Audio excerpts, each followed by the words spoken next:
اعوذ باللہ من الشیطان اللعین الرجیم بسم اللہ الرحمن الرحیم الحمد للہ الذی جعل کمال دینہ و تمام نعمتہ بولایت علی بن ابی طالب علیہ السلام والصلاۃ والسلام علی سید الانبیاء والمرسلین اما بعد فقد قال رسول اللہ صلی اللہ علیہ وآلہ وسلم بسم اللہ الرحمن الرحیم ما من مولود الا یولد علی الفطرۃ فابواہ یحودانہ او ینصرانہ او یمجسانہ۔ ناظرین گرامی کا السلام علیکم ورحمۃ اللہ۔ عقائد اسلامی کا آج کا ہمارا 5واں درس آپ عزیزان کی بارگاہ میں پیش ہے۔ گزشتہ درس میں ہم نے عقائد اور دین پر آپ کی بارگاہ میں کچھ بیان فرمائے تھے۔ آج کا جو ہمارا عنوان ہے کہ انسان فطرت اسلام پر پیدا ہوتا ہے تو کیا وجہ ہے کہ پھر کافر ہو جاتا ہے، اسی عنوان پہ آپ عزیزان کی بارگاہ میں چند مطالب پیش کریں گے۔ سب سے پہلے کائنات کے نبی پاک محمد صلی اللہ علیہ وآلہ وسلم نے یہ ارشاد فرمایا ہے کہ ہر بچہ چاہے جہاں بھی پیدا ہو وہ فطرت اسلام پر پیدا ہوتا ہے۔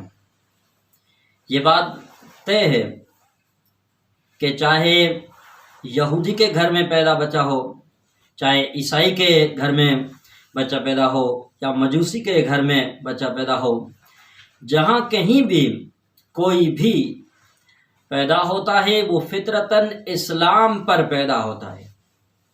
تو نبی فرماتے ہیں تو پالنے والے اسے اپنے جیسا بنا دیتے ہیں۔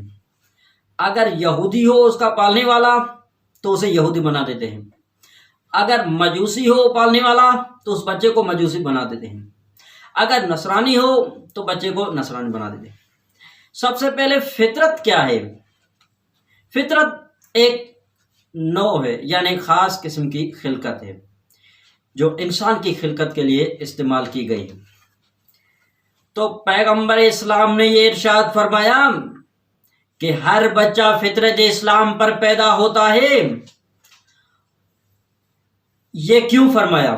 اس کی بڑی وجہ یہ ہے کہ اگر کوئی بچہ کافر کے گھر میں پیدا ہوتا تو وہ کہہ دیتا خدایا تو نے مجھے کافر پیدا کیا، اب اسلام کی ایمان کی کیا توقع رکھتا ہے۔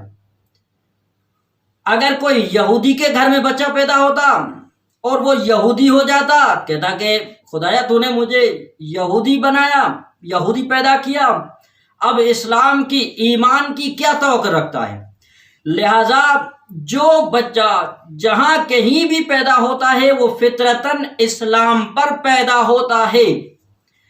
تو فطرت میں یہی ہے، اسلام رکھا ہوا ہے، فطرتاً توحید شناسی رکھی گئی ہے، فطرتاً ایمان شناسی رکھی گئی ہے، فطرتاً خدا شناسی انسان کے وجود میں رکھی گئی ہے۔ کوئی ایسا ایک انسان بھی نہیں ہے جو فطرتاً اسلام پر پیدا نہیں ہوا، بلکہ ہر ایک بچہ جو بھی ہے جناب آدم سے لے کر خاتم تک سے قیامت تک جو بھی بچہ پیدا ہوگا وہ فطرتاً اسلام پر پیدا ہوگا۔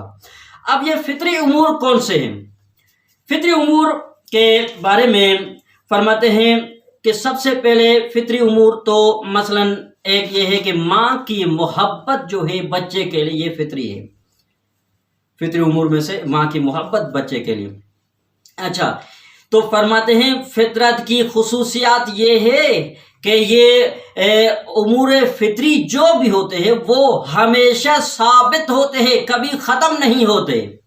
فطری امور جو بھی ہوتے وہ ہمیشہ ثابت ہوتے، کبھی ختم نہیں ہوتے۔ کہیں ایسا نہیں ہوا کہ ماں کی محبت جو ہے وہ پہلے تھی اب نہیں ہے، یا پہلے نہیں تھی اب شروع ہو گئی ہے، نہیں، بلکہ ماں کی محبت ہمیشہ ہے، ثابت ہے، اور یہ ہر وقت ہے، یہ کہیں کبھی بھی ختم نہیں ہوئی ہے فطری امور میں سے۔ تیسری فطری امور کے بارے میں خصوصیت یہ ہے کہ فطری امور جو ہے وہ تعلیم سے حاصل نہیں کیے جا سکتے، یعنی ایسے نہیں ہے کہ بھئی میں فطری امور تعلیم سے کسی سے سیکھوں اور وہ اس پر عمل کروں، نہیں، بلکہ یہ فطری امور ہوتے ہی وہ ہے جس کو چاہے کچھ بھی کرو وہ ختم نہیں ہو پائیں گے۔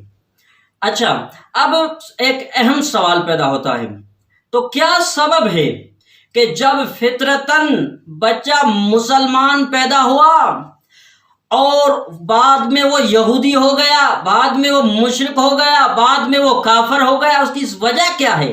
کہ جبکہ پیغمبر اسلام نے یہ ارشاد فرمایا کہ ہر بچہ فطرتاً اسلام پر پیدا ہوتا ہے، تو اب کیا سبب ہے کہ بعد میں مشرک ہو گیا، بعد میں کافر ہو گیا؟ اس کی وجہ کیا ہے؟ ایک وجہ تو پیغمبر اسلام نے یہ ارشاد فرمائی کہ پالنے والے اسے اپنے جیسا بنا دیتے ہیں۔ تو یعنی یہ تربیت کا اثر ہے۔ اس لیے ہمارے علماء کرام بزرگان یہی فرماتے ہیں کہ اپنے بچوں کی تربیت ایسی کرو کہ وہ اپنے وقت کے امام کو پہچان سکیں، وہ دین اسلام پر عمل پیرا ہو سکیں۔ لہذا اچھا بات چل رہی تھی کیا سبب ہے کہ جب فطرتاً اسلام پر بچہ پیدا ہوا، بعد میں یہودی ہو گیا، بعد میں کافر ہو گیا، بعد میں مجوسی ہو گیا؟ تو اس کی ایک وجہ یہ بتائی کہ پیغمبر اسلام نے فرمایا کہ پالنے والا اسے اپنے جیسا بنا دیتا ہے، اور دوسری یہ کہ فطری امور کبھی بھی جو ہے وہ ختم نہیں ہوتے، سلب نہیں ہوتے، اس پر حالات کے ایسے مواقع صادر ہو جاتے ہیں جس کی وجہ سے وہ فطری امر جو ہے وہ دب جاتا ہے، کم ہو جاتا ہے، لیکن ہمیشہ ختم نہیں ہوتا یہ فطری امور۔